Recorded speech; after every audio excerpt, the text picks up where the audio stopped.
سے نہایت ہی ادب و احترام کے ساتھ گزارش کر رہا ہوں کہ نشست پہ تشریف رکھیں۔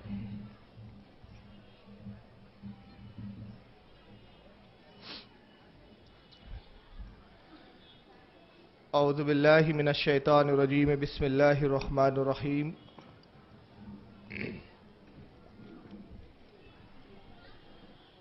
الحمد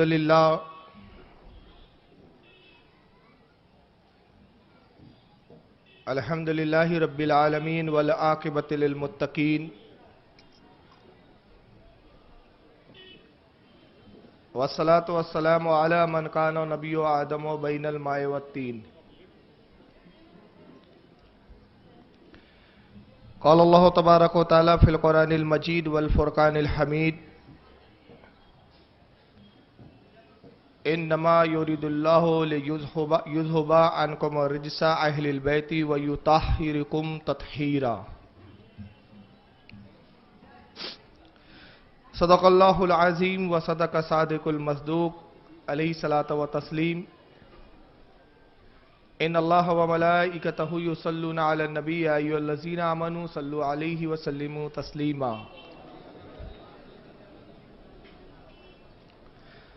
اللہم صلی علی سیدنا مولانا محمد جد الحسن والحسین وعلی آلہ واصحابہ واہل بیتہ وذریاتہ وبارک وسلم۔ صلاۃ والسلام علیک یا رسول اللہ صلی اللہ تعالی علیہ وسلم۔ گزشتہ 3 روز سے آپ تمام حضرات جو یہاں موجود ہے اور روبرو آپ مجھے سن رہے ہیں، اور وہ لوگ جو چینل کے ذریعے دین اسلام اپنے ٹی وی سیٹوں پر بھی سن رہے ہیں، آپ 3 روز سے ملاحظہ فرما رہے ہیں کہ ہم مناقب علی بیان کر رہے ہیں۔ تحدیث نعمت پر عرض کر رہا ہوں کہ اگر صرف 10 روز تک مناقب علی پر ہی گفتگو کرے چلے تو انشاءاللہ بزرگان دین کے قدموں کے دھول کے صدقے میں 10 دن تک علی پر بول سکتا ہوں۔ لیکن آج کچھ احباب کہہ رہے تھے کل بھی کہ اگر آپ حضرت علی پر ہی بولتے رہیں گے تو پھر کربلا کب سنائیں گے؟ مناقب فاطمہ بھی سننا ہے، مناقب امام حسن حسین بھی سننا ہے۔ بہرحال میں اب آج آپ سے پوچھ رہا ہوں کہ آج بھی ذکر علی کیا جائے کہ آگے بڑھا جائے؟ کیا ارادہ ہے آپ لوگوں کا؟ جی ہاں، ذکر علی چلے آج بھی؟ چلیے ٹھیک ہے، درود شریف پڑھے آپ۔ اللہم صلی علی سیدنا مولانا محمد عدد معافی علم اللہ صلاۃ دائمۃ بدوام ملک اللہ صلی اللہ تعالی علیہ وسلم۔ کل ہماری گفتگو چل رہی تھی مولا کائنات کی کچھ شجاعت کو لے کر۔ حضرت علی کی ذات ایسی ہماگیر ذات ہے اور ایسی خوبیاں اللہ رب العزت نے مولا کائنات میں جمع فرما دی کہ ہر خوبی کے جامع ہیں حضرت امام علی مقام۔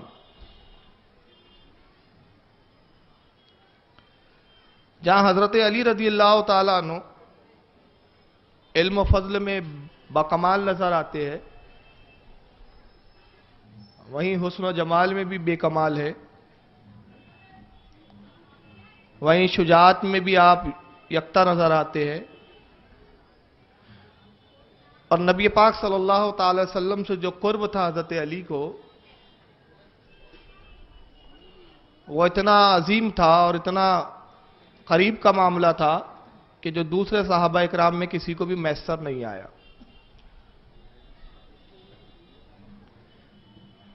حضرت علی رضی اللہ تعالیٰ عنہ داماد رسول بھی ہے، اللہ کے نبی کے بھائی بھی ہے، اور سرکار صلی اللہ علیہ وسلم کے علم کے وارث بھی ہے۔ یہاں تک کہ اللہ کے نبی نے فرمایا فضیلت میں کہ علی اور میری ایک ہی شجر سے اصل ہے۔ اور ایک مقام پہ فرمایا کہ تمام لوگوں کے خاندان، ان کے سلسلہ نسب یا ان کی نسلیں ان کی اولادوں سے چلتے ہیں. اب میری نسل جو ہے وہ علی سے چلے گی. ہمارے ہاں جو دستور ہے رشتوں کا، اولاد منسوب ہوتی ہے باپ سے. باپ کا جو خاندان ہو، باپ کا جو نسب ہو، وہی نسب بیٹے کا مانا جاتا ہے. مگر یہ واحد حضرت علی کی خصوصیات ہے کہ آپ کے اولادوں کا نسب رسول اللہ کی طرف منسوب ہوتا ہے. اتنی خوبیاں عطا کی تھی اللہ تعالیٰ نے حضرت علی کو کہ زمین و آسمان بھی اگر مناقب علی کو لکھنا چاہے تو زمین اور آسمان کو اگر کاغذ بنایا جائے اور علی کے مناقب لکھے جائے تو یہ کاغذ ختم ہو جائیں گے، لیکن مناقب علی ختم نہیں ہوں گا. اور یہ میں مبالغے میں نہیں کہہ رہا ہوں، بلکہ اس کے تعلق سے حدیثیں موجود ہے. جیسا کہ میں نے عرض کیا تھا کہ جنید بغدادی رحمت اللہ علیہ فرماتے ہیں کہ علی کو اتنا علم دیا گیا تھا، اتنا علم عطا کیا گیا تھا کہ آپ نے کچھ ظاہر کیا، سب ظاہر نہیں کیا. اور جتنا کچھ ظاہر کیا، جنید بغدادی فرماتے ہیں کہ آج ہم اسی کو سمجھنے سے قاصر ہے. اگر علی اپنے پورے علم کا اظہار کرتے تو زمین و آسمان اس کو سنبھالنے سے قاصر نظر آتے. علم کا یہ عالم، شجاعت کا یہ عالم، اور یہاں تک کہ فقر عطا کیا اللہ کے نبی نے کہ غدیر خم کے موقع پر آپ نے علی کا ہاتھ پکڑا اور فرمایا من کنت مولا ہو فعلی مولا. جس کا میں مولا اس کا علی مولا. حجۃ الوداع کا موقع ہے، یہ آخری حج اور زندگی کا پہلا حج. نبی پاک صلی اللہ علیہ وسلم نے ایک ہی حج فرمایا. پہلا بھی حج ہے رسول اللہ کا اور آخری بھی ہے. حج سے فارغ ہونے کے بعد جب رسول اللہ تشریف لاتے ہیں اور مدینے کی طرف کوچ کر رہے تو ایک مقام آتا ہے غدیر خم، اور اس مقام پر صحابہ کرام کی ایک کثیر جماعت ہے. اور اس حدیث کی ایک خاص بات میں بتاؤں، یہ واحد دنیا کی پہلی حدیث ہے کہ جس کی روایت کے وقت یا رسول اللہ کی زبان اقدس سے جب اس حدیث کے الفاظ ادا ہوئے تو اس کی روایتوں میں، اس کے راویان میں صرف صحابہ ہی نہیں ہے بلکہ صحابیات بھی شامل ہیں. صحابیات بھی موجود ہیں، صحابہ کی عورتیں بچے بھی ہیں، خود صحابہ بھی ہے. ایک کثیر جماعت ہے. علماء نے کہا کہ یہ جماعت 7,000 سے لے کر الگ الگ تعداد بیان کی، بلکہ بعد نے تو یہاں تک لکھا کہ 1,24,000 صحابہ اکرام تھے. اتنی کثیر صحابہ کی جماعت. اور بلال کو اللہ کے رسول نے حکم دیا کہ بلال جاؤ اذان پکارو. حضرت بلال نے اذان پکاری، اور یہ اذان اس لیے پکاری گئی کہ اذان صرف نماز کے لیے نہیں ہوا کرتی تھی، بلکہ بعض وقت جب رسول اللہ کسی خاص بات کو اپنی امت تک پہنچانا چاہتے تھے تو اذان کے ذریعے بلایا جاتا تھا. جب صحابہ کرام نے بلال کی اذان کے الفاظوں کو سنا، آواز کو سنا، سمجھ گئے کہ نماز کا موقع تو نہیں ہے، یہ اذان دی جا رہی یقیناً کوئی خاص بات ہے. ایک میدان میں سب جمع ہو گئے. اللہ کے رسول صلی اللہ علیہ وسلم علی کو آواز دیتے، کہاں ہے علی؟ حضرت علی قریب آتے ہیں، اور جب قریب کیا تو انداز تکلم دیکھے رسول اللہ کا. یہ نہیں کہا کہ علی کی میں جو فضیلت بیان کر رہا ہوں اس کو سنو، پہلے فرمایا کہ کیا میں تمہارے نفسوں سے زیادہ تمہارا مالک نہیں ہوں؟ صحابہ عرض کرتے یا رسول اللہ بے شک آپ ہمارے نفسوں پر ہم سے زیادہ آپ مالک ہیں. فرمایا کیا میں تمہاری جان سے زیادہ قریب نہیں ہوں؟ صحابہ عرض کرتے یا رسول اللہ آپ ہماری یقیناً جان سے زیادہ قریب ہے. کہا کیا جو اللہ نے مجھ پر نازل کیا میں نے تم تک نہیں پہنچایا؟ صحابہ نے کہا بلا بے شک آپ نے پہنچا دیا. کہا سنو، جس کا میں مولا علی اس کا مولا، جس کا میں مددگار اس کا علی مددگار، جس کا میں آقا علی اس کا آقا، جس کا میں سردار علی اس کا سردار۔ جب صحابہ نے یہ اعلان سنا تو سب سے پہلے حضرت عمر رضی اللہ تعالیٰ عنہ حضرت علی کی طرف بڑھتے ہیں، حضرت علی سے مصافحہ کیا، اپنے ہاتھ کو حضرت علی کے ہاتھ میں دیا اور کہا علی، عمر ابن خطاب کی جانب سے مبارکباد قبول کیجئے، آج سے آپ پوری کائنات کے مولا ہو گئے ہیں۔ آپ صرف اس جگہ کے موجودہ صحابہ کے مولا نہیں ہیں، بلکہ قیامت تک جتنے مومنین ہیں سب کے مولا ہے، سب کے آقا ہے۔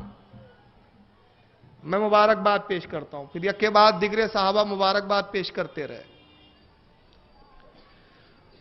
اب چونکہ صحابہ سے لے کر قیامت تک جتنے انسان تھے، ہیں اور آئیں گے، سب کے مولا حضرت علی ہے، سب مومنوں کے مولا علی ہے، کیونکہ نبی نے فرمایا کیا میں مومنوں کی جان سے زیادہ قریب نہیں ہوں؟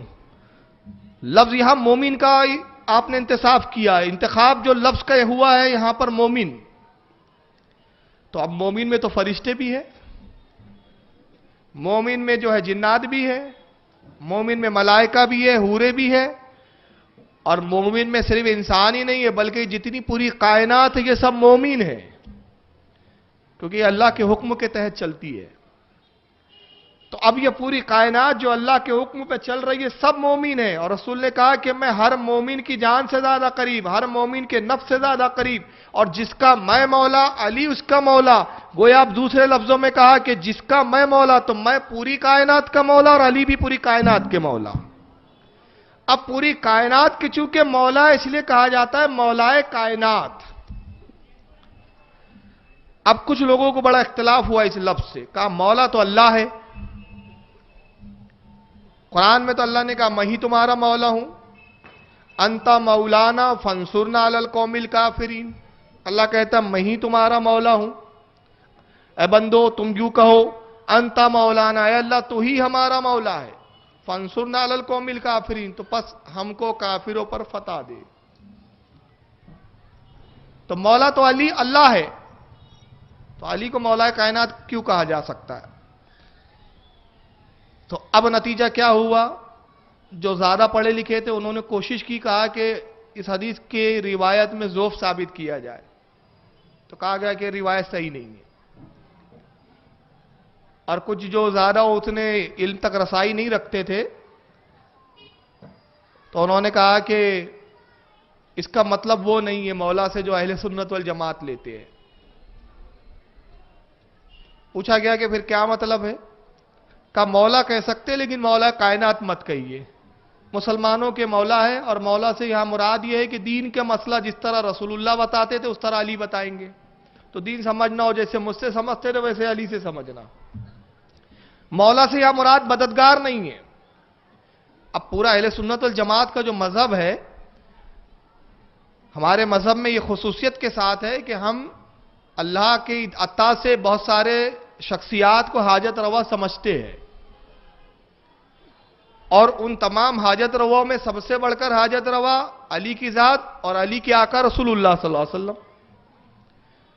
تو اب ان کو یہاں شرک کی بو محسوس ہوئی، تو انہوں نے کہا کہ نہیں، یہ عقیدہ رکھنا کہ علی مددگار ہے یہ شرک ہے۔ چنانچہ ابھی پروجیکٹر پروگرام تو نہیں ہے، ورنہ میں وہ کلپ دکھاتا سناتا۔ مولوی توصیف الرحمان ہے، معراج ربانی ہے، طالب الرحمان ہے، جتنے غیر مقلد نبی موجودہ ہے، سب کا کہنا ہے کہ مولا تو اللہ ہے، علی کو اگر کسی نے مولا کہہ دیا تو اس نے شرک کر لیا، اس لیے کہ مولا ہونا اللہ کی شان ہے، مولا وہ نہیں ہوتا جو خود تکلیف میں آ جائے۔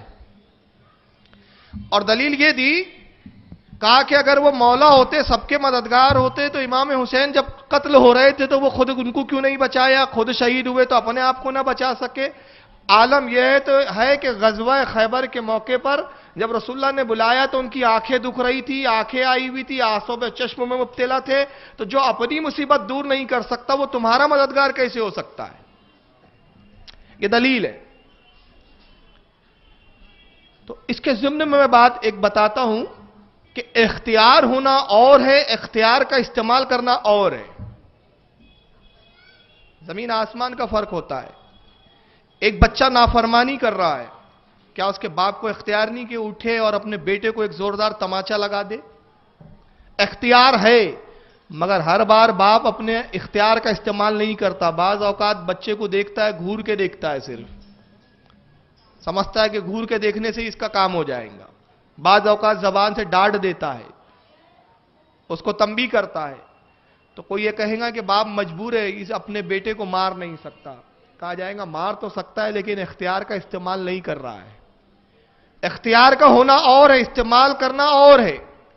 تو بخدا علی صاحب اختیار تھے، بخدا علی اپنی بھی مدد کر سکتے تھے، لیکن اس لیے نہیں کیا کہ وہ رب کی رضا پر راضی رہا کرتے تھے. اور اگر اس پہ یقین نہ ہو تو آئیے ایک حدیث پیش کرتا ہوں میں. حضرت علی فاقے سے ہے، مسلسل کئی روز سے فاقہ چل رہا ہے، اور واقعہ مکے کا ہے. جب کئی دن فاقے کو ہو گئے، کسی طرح سے ابو جہل کو پتا چل گیا. کفار و مشرکین کیا کرتے تھے؟ ٹوہ میں رہتے تھے مسلمانوں کی، کیا چل رہا ہے، کیا معاملات ہیں ان کے کاروبار کے کیا حالات ہیں، گھریلو کیا حالات ہیں، ٹوہ میں رہتے تھے ہمیشہ. ابو جہل کو پتا چلا کہ علی تو فاقے سے ہے. عتبہ شیبہ کے پاس آتا ہے، کہتا ہے عتبہ مجھے معلوم ہوا ہے کہ علی کے گھر میں غربت کا یہ حال ہے، کئی روز سے علی کے گھر میں چولہا نہیں جلا ہے. اگر موقع ملے تو اس بات پہ ہم علی کو پریشان کریں گے، تانا زنی کریں گے. عتبہ نے کہا یار اچھا موقع آیا. اتفاق کی بات یہ سب بیٹھے ہوئے تھے. ایک دن حضرت علی کا گزر ہوا. اب یہ سوچ رہے تھے کہ کس طرح سے علی کو پریشان کرے، کس طرح سے تانا زنی کرے، کس طرح سے ان پہ ٹونٹنگ کی جائے. ایک عجیب واقعہ ہوا کہ ایک مسلمان سائل مانگنے والا آتا ہے اور علی کے قریب آ کے سلام کرتا ہے. السلام علیکم اے داماد، اے علی ابن ابی طالب. اس وقت نکاح نہیں ہوا تھا. اے علی ابن ابی طالب، تجھ پر اللہ کا سلام ہو. کہا سائل کہو کیا بات ہے؟ کہا میں 2 روز سے بھوکا ہوں، کچھ کھانے کے لیے عطا کرو، کچھ دو مجھے. حضرت علی نے فرمایا کہ اللہ تعالیٰ صبر کرنے والے کو پسند کرتا ہے، تو صبر کر، صبر کر. تبھی ابو جہل کہتا ہے دیکھو وہ سائل مانگ رہا ہے اور علی نے اس کو واپس کر دیا ہے. اب میں ایک جملہ کہوں گا، تم سب کہہ لگانا، ہنسنا، میرا ساتھ دینا. کہا ٹھیک ہے. بس تبھی ابو جہل ایک جملہ کہتا ہے علی لوٹا دیا اس سائل کو. ارے تو کیا اس کو کھلائیں گا؟ جو تو خود بھوکا ہے تو اس کو کیا کھلا سکتا ہے؟ محمد کے دین نے تجھے کیا دیا سوائے مفلسی اور فاقے کے؟ معاذ اللہ. اے علی اگر تو ہمارے معبودوں کی عبادت کرتا، لات و عزا کی تعظیم کرتا، آج تو ہماری طرح مالا مال ہوتا، مال سے بھی مالا مال ہوتا اور شکم سیر ہوتا. مگر تجھے محمد کے دین نے دیا کیا ہے سوائے مفلسی کے، سوائے غربت کے، سوائے فاقوں کے؟ جب یہ طنز کیا ابو جہل نے، سارے ہنسنے لگے. عتبہ بھی ہنس رہا ہے، شیبہ بھی ہنس رہا ہے، کہہ لگا رہے، مذاق اڑا رہے. مولا کائنات کو جلال آتا ہے اور اس جلال کے عالم میں اس ساحل کو آواز دیتے جو جا چکا تھا، دور تک جا چکا تھا. آواز دیا ہے ساحل قریب آ. ساحل قریب آتا ہے، فرمایا اپنے ہاتھ کو کھول. اس نے ہاتھ کو کھولا اور اس کے ہاتھ پر حضرت مولا کائنات نے تھوک دیا، اپنا لعاب ڈال دیا. ابو جہل نے اس منظر کو دیکھا تو پھر دوسرا طنز کرتا ہے اے علی ہم پر بس نہیں چلتا تو اس بیچارے مانگنے والے پر اپنا روب ڈالتے ہو، تھوکتے کیوں ہو؟ اگر ہمت ہو تو ہمارا جواب دو. کیا ہم نے غلط کہا کہ محمد کے دین نے تجھے سوائے مفلسی کے اور غربت کے کچھ نہیں دیا؟ حضرت علی نے ان کے اس بات کو کوئی توجہ نہیں دی. ساحل سے کہتے مٹھی کو بند کر. ساحل نے مٹھی بند کی، کہا کھول. اور جب ساحل مٹھی کھولتا ہے تو منظر کیا ہے کہ اب وہ تھوک نہیں ہے بلکہ سونے کا سکہ ہتھیلی پہ رکھا ہوا ہے. فرماتے قسم خدا کی میں وہ ہوں کہ اگر تھوک دوں تو سونا بنا دوں، مگر میں رب کی رضا پر راضی رہتا ہوں.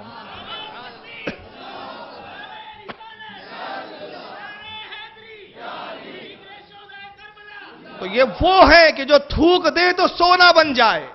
جن کے تھوکوں میں سونا ہو تو جن چیزوں کو چھو دے تو کیا وہ چیزیں سونا نہیں بنا سکتے تھے؟ جن مصیبت زداؤں کو چھو دے تو کیا ان کی مصیبتوں کو دور نہیں کر سکتے تھے؟ یہ کر سکتے تھے، مگر یہ رب کے حکم کے پابند تھے. جب حکم ہوتا تھا تو یہ مدد بھی کیا کرتے تھے، حکم نہ ہو تو اپنی مددوں کو روک بھی لیا کرتے تھے. تو کربلا میں حسین کو اس لیے نہیں بچایا کہ وہ بچا نہیں سکتے تھے. حسین بچنے کب گئے تھے؟ وہ تو اپنی جان کی قربانی کا نذرانہ پیش کرنے گئے تھے. تو اختیار تھا. اور آئیے میں حدیث کی روشنی میں علی کا ایک اختیار بتاؤں. اس میں نبی کا بھی اختیار، علی کا بھی اختیار. حالانکہ کل میں نے اس حدیث کی بڑی تخارج 12 تخارج بیان کی تھی. من کنت مولا، جس کا میں مولا، فعلی مولا، علی اس کا مولا ہے. مولا کائنات کیسے ہے علی؟ خیبر سے جب لوٹے حضرت علی رضی اللہ تعالیٰ عنہ، لوٹنے کے بعد رسول اللہ کے ذان مبارک پر آرام فرما رہے ہیں. سرکار ان کے ذانوں پر، معاف کیجیے گا میں الٹا بول گیا، علی کے ذانوں پر رسول اللہ آرام فرما رہے ہیں. اب بظاہر تو آنکھیں بند ہے رسول اللہ کی، مگر بخاری شریف کی ہمیں حدیث بتاتی ہے، اللہ کے رسول خود فرماتے کہ نبی سوتا نہیں ہے، اس کا دل بیدار رہتا ہے. وہ کائنات کی نفس کو جانتا ہے. بظاہر آنکھیں بند ہے. حضرت علی رسول اللہ کے سر اقدس کو اپنے ذانوں میں لیے ہوئے بیٹھے ہوئے.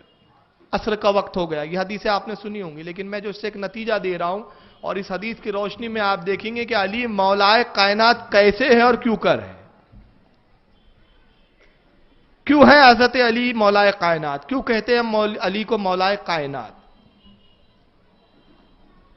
حضرت علی سوئے ہوئے ہیں، رسول اللہ آرام فرما رہے ہیں علی کے ذانوں پر. عصر کا وقت ہوا، سورج غروب ہو گیا، نماز عصر قضا ہو گئی، وقت عصر کا ختم ہو گیا. زندگی میں پہلی مرتبہ علی کی کوئی نماز قضا ہوئی تھی. زندگی میں پہلی مرتبہ. کبھی آپ کی نماز قضا نہیں ہوئی تھی، مگر یہ پہلا موقع تھا. یہاں ایک سوال پیدا ہوتا ہے، اس حدیث پہ کبھی آپ نے غور کیا؟ عصر کا وقت ہوا اور پھر قضا ہو گیا. جب عصر کا وقت تھا تب بھی نبی آرام کر رہے تھے، وقت گزرا تب بھی نبی آرام کر رہے تھے. تو مطلب تو یہ ہوا کہ نبی نے بھی نماز عصر نہیں پڑھی تھی. ارے بھائی، اگر نبی نے پڑھی ہوتی تو نبی اٹھ جاتے تو علی بھی نماز پڑھ لیتے. تو نبی نے کیوں نہیں پڑھی؟ نبی نے نماز کو قضا کیوں کیا؟ آج نبی علی کا امتحان لے رہے تھے، اور امتحان یہ تھا، اپنا اختیار بھی بتانا تھا، اپنی طاقت بھی بتانی تھی، اور آنے والے شبہات کی منہ پر لگام بھی باندھنی تھی. تو نبی قصدن عمدن آرام فرما رہے ہیں. یہ بھی تو ہو سکتا تھا کہ جبریل آتے رسول اللہ کو بیدار کرتے. اگر ہم یہ تسلیم کریں یا یہ مان لے کہ رسول اللہ واقعی سو گئے تھے، بہت گہری نیند میں تھے، تو جبریل آتے، یا رسول اللہ اٹھیے، عصر کا وقت ہو گیا ہے. مگر جبریل بھی نہیں آئے، کیونکہ اللہ جانتا تھا میرے محبوب کو کون سا اختیار بتانا ہے، آنے والی امتوں کے لیے کیا ایک دلیل قائم کرنی ہے. تو نبی آرام کر رہے ہیں، عصر کا وقت قضا ہوا. حضرت علی کی آنکھوں میں آنسو آ گئے، اور رسول اللہ علی کا امتحان لے رہے ہیں. دیکھے علی مجھ سے محبت کا دعویٰ تو کرتا ہے، دعوی محبت تو ہے علی کو، مگر آج دیکھنا ہے کہ علی مجھے چھوڑتا ہے کہ نماز کو چھوڑتا ہے.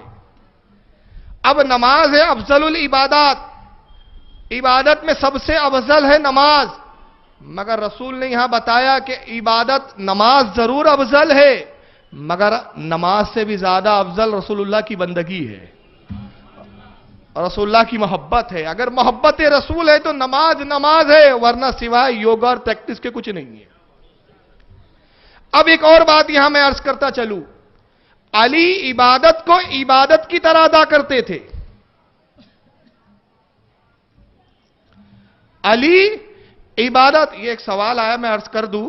حضور صلی اللہ علیہ وسلم کے ساتھ درود شریف پڑھیں تو صلی اللہ علیہ وسلم، میں اس تعلق سے ایک مسئلہ بتا رہا ہوں. دیکھیے، بیان کی جو روانگی ہوتی ہے اس میں کئی بار جیسے میں علی علی کہہ رہا ہوں تو رضی اللہ عنہ نہیں کہہ رہا ہوں، تو یہ بے ادبی نہیں ہے. کیونکہ مسئلہ یہ ہے کہ مجلس میں ایک بار امام طحاوی رحمۃ اللہ علیہ فرماتے ہیں کہ مجلس میں جب رسول اللہ کا نام آئے ایک بار بھی اگر درود شریف پڑھ لیا تو واجب ادا ہو گیا، بار بار پڑھنا مستحب ہے.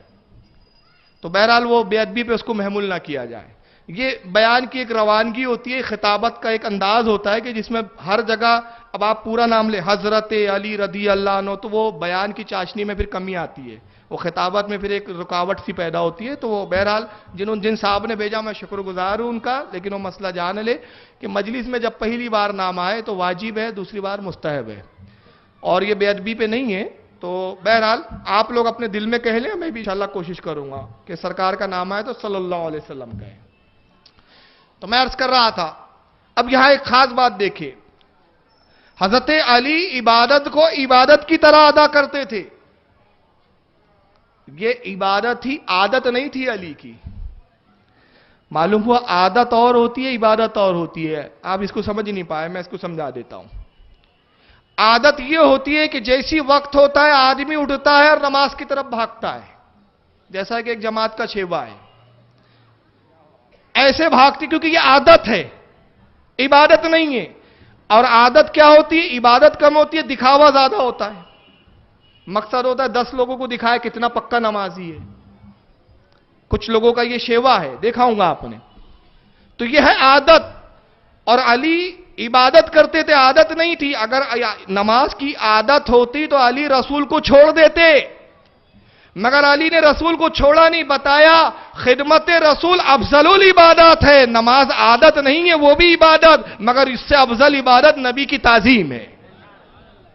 تو یہ بھی عبادت ہے, وہ عبادت عادت تھی, عادت نہیں ہے. اب آنسو نکلے مولا کائنات کے, رخسار رسول پر گرے. ایک تکلیف تو تھی نا, اور تکلیف کیا تھی کہ عصر کی نماز زندگی میں پہلی مرتبہ قضا ہو رہی ہے. آج تک ایسا نہیں ہوا کہ کوئی نماز قضا ہوئی ہو.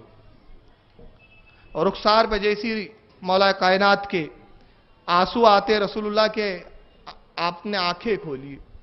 یہاں لوگ کہتے رسول بیدار ہوئے, میں کہا سوئی کب تھے؟ علی سوئے, رسول سوئے نہیں تھے, بلکہ علی کا دل ٹٹول رہے تھے کہ علی مجھے چھوڑتا ہے کہ نماز کو چھوڑتا ہے. تو علی نے بتایا یا رسول اللہ مجھے آپ کی محبت اتنی غالب ہے, نماز چھوڑی جا سکتی ہے مگر آپ کی بندگی نہیں چھوڑی جا سکتی, آپ کی خدمت نہیں چھوڑی جا سکتی. اسی لیے کہ اگر آپ کو چھوڑ کر عبادت لیا تو کس کام کی؟ عبادت اور نماز تو آپ کے صدقے میں ملی ہے. آپ کے رخ زیبا کو دیکھنا بھی کعبے کو دیکھنے کی طرح ہے. آپ تو کعبے کا کعبہ ہے. حضرت اللہ کے رسول صلی اللہ علیہ وسلم نے ارشاد فرمایا علی کیا ہوا, کیوں رو رہے ہو؟ معلوم تو تھا عصر کا وقت قضا ہو گیا ہے, مگر پھر بھی پوچھ رہے ہیں. تو پوچھنا اس بات کی دلیل نہیں ہوتی کہ معلوم نہیں ہوتا, لا علم ہوتا ہے کوئی شخص. تو اللہ کے رسول سے عرض کرتے یا رسول اللہ میری نماز عصر قضا ہو گئی. امام قاضی عیاض نے کتاب الشفا میں اس حدیث کو لکھا, امام طحاوی نے مشکل الآثار میں لکھا, متعدد علماء نے لکھا. اس میں الفاظ کیا آئے ہیں حدیث کے؟ اللہ کے نبی نے اپنے ہاتھوں کو بلند کیا پہلے, اور دعا میں جملہ کیا فرماتے رسول اللہ؟ یہ جملہ بتا رہا ہے کہ عبادت کہتے کس کو ہے. نبی پاک نے اپنے ہاتھ کو اٹھایا, کہا رب کائنات یہ علی تیری اور تیرے رسول کی فرما برداری میں تھا. کیا جملے ہیں؟ اے رب کائنات یہ علی تیری اور تیرے رسول کی فرما برداری میں تھا. ارے رسول کی فرما برداری تو ہمیں بھی دکھ رہی ہے, اللہ کی فرما برداری کیسے؟ گویا نبی نے مجاز دیا, میری فرما برداری خدا کی فرما برداری ہے, میری تعظیم کرنا اللہ کی تعظیم کرنا ہے. مجھے میری تعظیم سے انکار کر کے توحید لوں گے تو وہ توحید بھی کسی کام کی نہیں ہے. اے پروردگار علی میری اور تیرے تعظیم میں, تیری خدمت اس میں تھا, فرما برداری میں تھا. رب کائنات علی کے لیے سورج کو پلٹا دے. تو دعا کرنے سے نہیں پلٹا, کسی روایت میں نہیں ہے کہ آپ نے دعا کی اور بس سورج آ گیا, بلکہ اب حدیث کے آگے الفاظ کیا ہے؟ آپ نے اپنے سیدھے ہاتھ کی شہادت کی انگلی کو لیا اور جس سمت سورج ڈوب چکا تھا, جملہ سنیں, جس سمت سورج ڈوب چکا تھا, سورج دکھ نہیں رہا تھا, نظر نہیں آ رہا تھا, مگر رسول نے اس طرف انگلی کی اور جب اشارہ کیا تو جیسے جیسے انگلی اٹھتی ہے سورج برآمد ہونا شروع ہوتا ہے. تو سورج تو ڈوب چکا تھا, اشارہ نبی کس کو کر رہے تھے؟ یہ بظاہر ہماری آنکھوں کے لیے سورج ڈوبا ہوا تھا, مگر نبی سے کوئی چیز پوشیدہ نہیں تھی. اور اب اس میں خاص بات دیکھیں آپ, رسول نے انگلی سے اشارہ کیا. آج ریموٹ کا زمانہ ہے نا, ریموٹ ہے کہ نہیں؟ ٹی وی دیکھ رہے ہیں آپ, وہ اتنی دور ٹی وی بیٹھا ہے, ریموٹ دبایا ٹی وی چالو ہو گیا, ریموٹ